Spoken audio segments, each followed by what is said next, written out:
Hello mga kapriyon, good morning. Ito guys, ito yung BAB kung tawagin nila dito, no, yung variable air volume. So, yan ang controller niyan guys. Magpapalit tayo ng tawag nito, speed controller. So, ito yung speed controller niyan guys, ano? Yun ang nagko-control ng speed nung fan motor sa loob. Ayan. May tawag niyan, damper control din siya, no? Kasi yan yung pangkaraniwan na ginagamit dito guys sa Australia, lalo na sa mga opisina nila, no? Yan yung VAV, variable air volume. So ito yung guys ang mga parts natin, ano. Ito yung bago, papalit natin. Ayan. So medyo maliit ito na size. O gagawa pa tayo ng konting modification nito. So bali ang ano nito guys, input voltage ay, ang control input voltage niya ay 0 to 10 volts DC. Yung input control voltage nito. Ang fan motor naman na kinokontrol nito, ang voltage niya is 230 volts. So shout out pala kay ano diyan, tawag nito, Crisologo. Ramil Crisologo from AMS. Kasama natin dito sa Australia, kasama natin sa industriya. Halika nga dito, buddy. Halika dito para makasama ka sa vlog. Ayan si Ramil. Oh, shout out. Tawag niyan. Kasama natin dito sa industriya ng HVAC. Ayan, sa ibang company naman siya guys. Isang AMS. mga AMS group. Ang agency namin na focus sa Australian immigration. Yun, sa mga malupit, mga veterans ng industriya Malupit-lupitan lang. natin. Sila ang malulupit. So ayan lang guys. Okay guys, thank you. Shout out sa inyo lahat. Tuloy muna natin yung ginagawa natin dito. So yun lang. So ito na guys. Natanggal na natin yung speed controller ng VAB na dapat nating palitan. So ito guys, no. Ito yung luma. Ito yung luma na nakakabit doon. So kung mapapansin nyo, at saka ito yung bago. Ayan. Kung mapapansin nyo, yung itsura niya o yung mga kahit yung mga terminals niya, ayan, mga terminals nitong bago, saka yung luma, malaki yung pagkakaiba, ano. Ayan, unang-una malaki itong luma, maliit itong bago, at saka yung terminal niya medyo nakakalito. Ayan, kabilaan yung terminal niya guys, ano. Ayan, oh. Ayan. Whereas yung luma, ang lahat ng terminal niya dito, isang hilera lang nasa gilid o nasa harap niya, at saka tawag niyan, maganda yung kanyang marking, no? Yan, malinaw yung mga marka niya. So itong bago,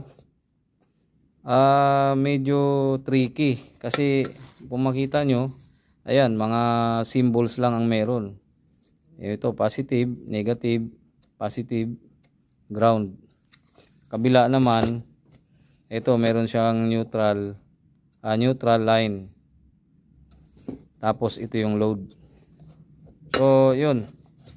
Pero kung talagang babaybayin natin to o pag-aralan natin guys, parehas lang sila. Magkaiba lang talaga yung pagkaunang tingin mo, parang sabi mo parang bakit hindi yata magkaparehas tong dalawa na to, kasi ibang-iba yung luma at saka yung bago. Pero parehas lang sila guys, ano. So yun. Ang tawag niyan, ginawa natin. So pinag-aralan natin yung diagram. So may diagram din naman siya dito, itong bago. Ayan. So dito, ayun, may marka siya dito. neutral at saka line. Tapos yung load niya motor, saka yung signal na 0 to 10 volts DC.